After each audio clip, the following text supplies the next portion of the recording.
Alors, je m'appelle Jocelyne Perry, j'ai 46 ans et donc j'ai plus de 20 ans d'expérience dans l'assistanat commercial. J'avais envie d'évoluer, donc j'ai introspecté en interne au sein de l'entreprise pour voir ce qu'il était possible de faire. Et donc quand j'ai vu que j'avais pas de possibilité, je me suis renseignée. Et je me suis dit qu'il fallait que j'ai un diplôme référent pour pouvoir faire des études supérieures.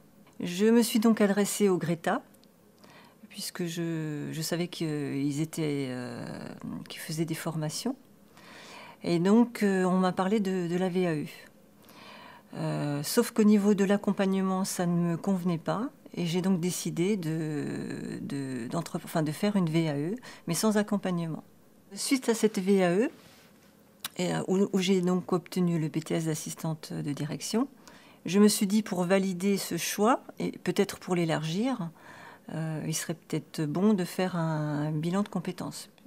Donc je me suis rendue au FONGECIF, où j'ai trouvé une conseillère qui m'a donné des indications. Et m'a remis une liste des différents centres qui organisent des bilans de compétences. À partir de cette liste, j'ai fait un tri en prenant des centres qui étaient spécialisés sur le recrutement, et parce que je voulais que ce soit quelque chose qui colle au terrain et que ces centres soient au fait du marché de l'emploi. Donc j'ai pris rendez-vous avec 4 centres et j'ai choisi celui qui me correspondait le mieux par rapport à mes affinités et par rapport au discours qui a été tenu. Pour moi, c'est une dynamique de changement, c'est-à-dire qu'il y a plusieurs phases. Il y a l'accueil, et donc je trouve que ça valide votre démarche, d'une part. C'est l'état des lieux, un petit peu voir ce que la personne a fait comme parcours, ce qu'elle a besoin. En second lieu, je trouve que on fait une introspection, donc au niveau personnel, au niveau professionnel. Ce sont des tests pour valider un petit peu ce qui a été dit, beaucoup d'entretiens. Et donc ça nous donne des pistes. Moi, ça m'a donné différentes pistes, ça a ouvert vraiment l'horizon. Alors, le bilan de compétences, ça m'a orienté sur un CIF, donc une formation longue. À la base, je savais que j'allais devoir faire une formation pour pouvoir évoluer.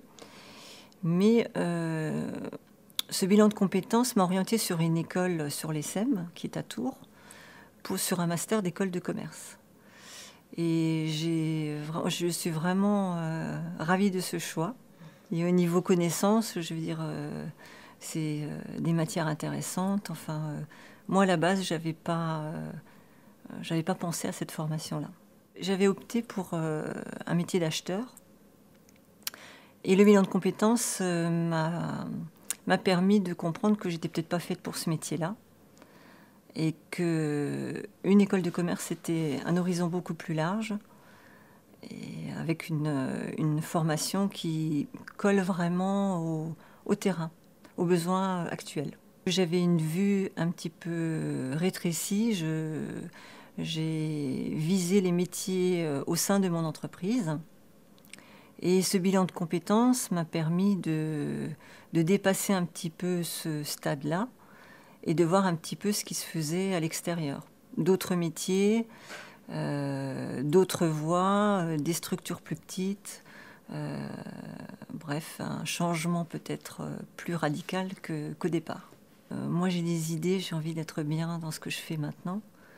Et j'ai des idées un petit peu plus humaines humaines. La rentabilité, c'est bien, mais il y a les enjeux humains, il y a d'autres choses, et j'ai envie d'aller vers autre chose, vers l'humain. Le commercial, ça fait 20 ans que j'en fais. J'ai envie d'aller vers les ressources humaines, vers quelque chose de plus humain, pour être en phase avec moi-même. Très bien. Alors, si j'ai choisi de faire des démarches personnelles, c'est que j'ai pas trouvé en interne la réponse à soit faire une formation, soit évoluer vers un autre poste. Donc je me suis dit, il n'y a pas de meilleure façon que de chercher soi-même des éléments pour essayer d'évoluer, d'essayer de faire quelque chose. Parce que bon, il y a des entreprises qui misent plutôt sur des jeunes diplômés. Aujourd'hui, la donne a changé. Il y a des personnes qui ont plus âgées qui ont envie encore de faire des choses et qui ont envie de progresser. Donc voilà, moi je me vois pas en train de rester assistante commerciale toute ma vie. Donc j'ai cherché à l'extérieur ce que j'ai pas trouvé au sein de mon entreprise. Je suis persuadée qu'aujourd'hui, il faut une formation initiale assez costaud et il y a une formation tout au long de sa vie, une formation professionnelle continue à faire de plus en plus pour les jeunes générations, c'est obligatoire. J'en suis persuadée. Ça change tellement vite le monde du travail.